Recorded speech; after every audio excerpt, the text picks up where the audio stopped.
Now, where are we to begin this tale? With the blooming, forbidden romance of two youths? Or with their tragic end? No. I suppose a tale like this should begin as they all do. Once upon a time, there was a world divided into two halves. There were the humans, masters of architecture. They used their abilities to mine ore from the earth to advance and strengthen their society, building homes, machines, and weapons. And across a river lived the Fae, rulers of nature and magic.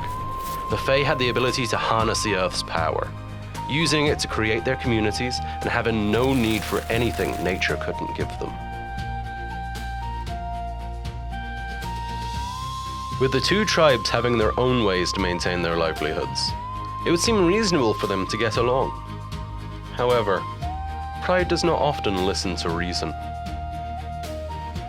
It's unknown how these beliefs came to be, but each tribe had their own views on how the world was formed. Humans, believing one true God created them and the world, and that the Fae came from a banished place to test their faith. Fae, believing the world was created from ancient magic, giving them life to protect it from the humans made of impure, dark magic. Eventually, a war broke out between the two, each side thinking they had the advantage over the other. Humans, discovering the Fae's weakness to iron and most metals, thought it would be an easy battle, as did the Fae, knowing the humans' weakness to nature's poisons. No matter how many fields of crops had been destroyed, or how many towers had been built, victory seemed unreachable for either side of the battle.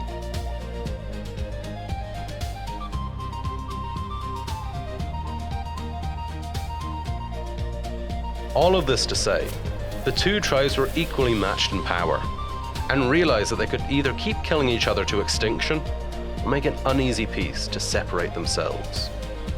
Now, the two tribes live on their respective sides of the river, but that's not to say that they are at peace. 100 years after the war, they still hold hatred and fear for each other.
Whether it be fate, magic, a god, or something else entirely, on one ordinary day like any other, two young souls had met at the river.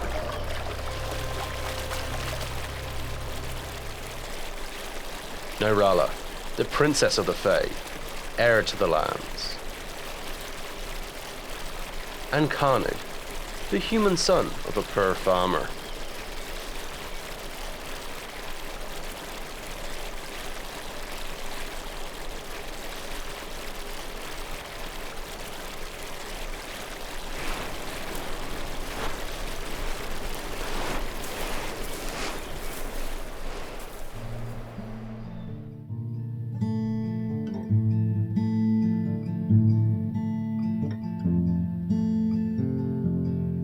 They had been taught to hate each other by their respective leaders all their lives, but the innocence of youth had no business with prejudice.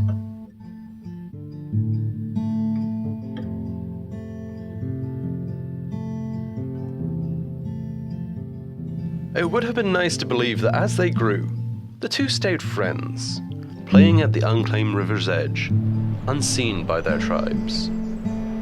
But as their friendship blossomed into something deeper, a repulsive curse was awoken.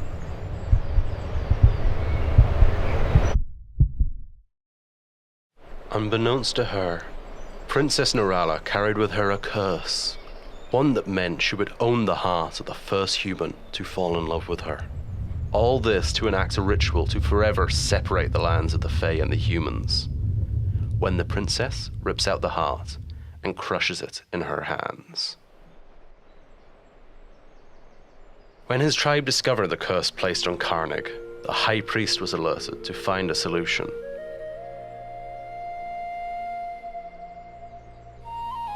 There is a way, the priest spoke, to break this spell and to forever banish the Fae from us, my child.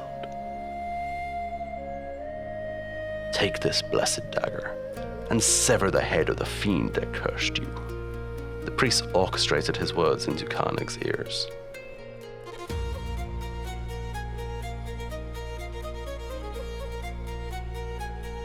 With Carnig's weary protests at having to kill the one he loved, the high priest placed his hand on the young man's head, weaving a yarn of comfort to put him on. Think not of the life you will take, but the salvation you are to bring to your people, your family, my child. After all, they are not ones to be concerned with purity. The one you will behead does not possess the light of a soul such as we. With herself troubled, Nirala had begged her mother to undo the curse, to save her daughter from holding the weight of a life against the fate of her lands. Nirala, she spoke softly, understand this. This world is made for those with magic to protect. Look at what the humans do with the land, hacking and carving at her flesh to wield it against us. It is in their twisted nature from the evil they were made with. It is our duty, as the guardians of the natural order of magic, to protect our lands. If that means we must separate the worlds, banishing humans to live on the corpse of the earth they butcher, then it is a mercy to them.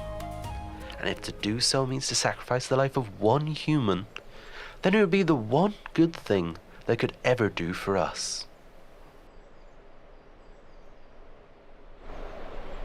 As the weeks passed, neither could bring themselves to kill the other.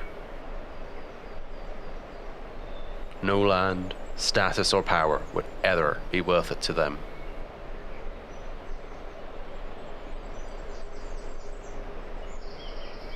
As the two lovers held each other in their sacred place, within the clear waters, a reflection of their reality became visible to them. Fate's true curse was revealed. Neither the priest nor the Fae Queen would care which of them had to perish. The only thing occupying their minds is the death of the connection between Fae and humans.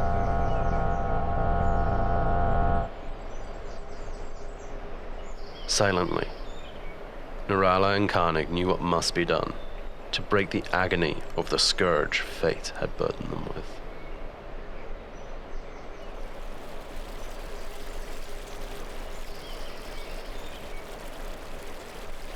On a day as simple as the one where they had met, the two lovers stood at opposite sides of the purest place in their cruel world. And, with all the hate they felt for the very nature of their existence, the fate that brought them together, the innocence they were poisoned with, and that twisted ritual,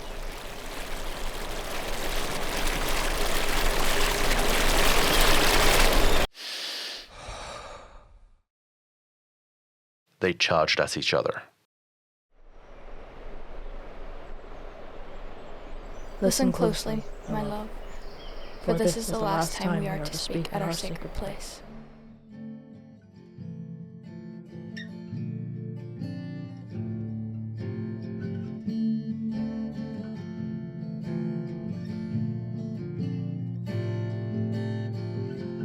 My dearest Carnig, please hold no hatred in your heart for yourself. My love, do not trouble your mind with the weight of what you cannot control. This wicked enchantment I've been forced to bear is nothing short of vile.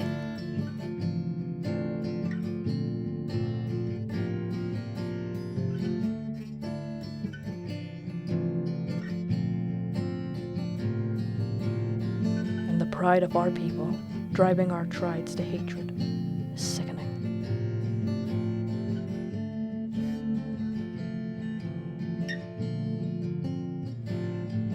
But if it had to be anyone,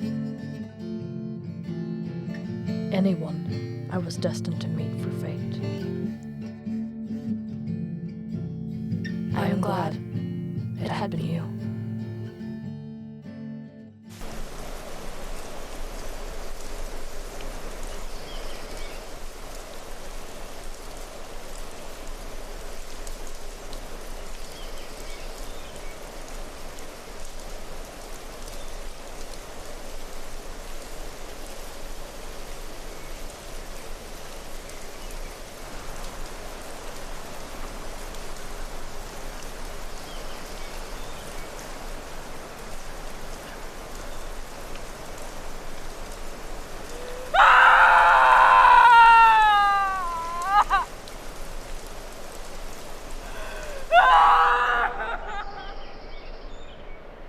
The tale of the lovers and their battle has been all but lost to time.